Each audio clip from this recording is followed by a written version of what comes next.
Few years back మన ఏపీలో ఒక ఇన్సిడెంట్ జరిగింది. తన కూతురు ఫోన్ ఎక్కువ యూజ్ చేస్తుందని కన్న తండ్రే కూతుర్ని చంపేశాడు అని.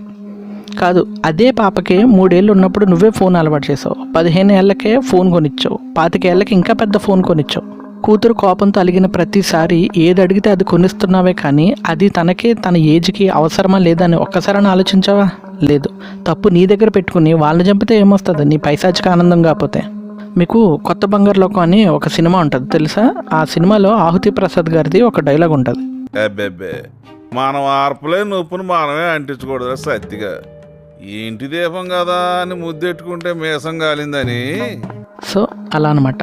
నువ్వు కంట్రోల్ చేయలేని కొన్నిటిని నువ్వు కొనివ్వకూడదు, at least until the right time comes.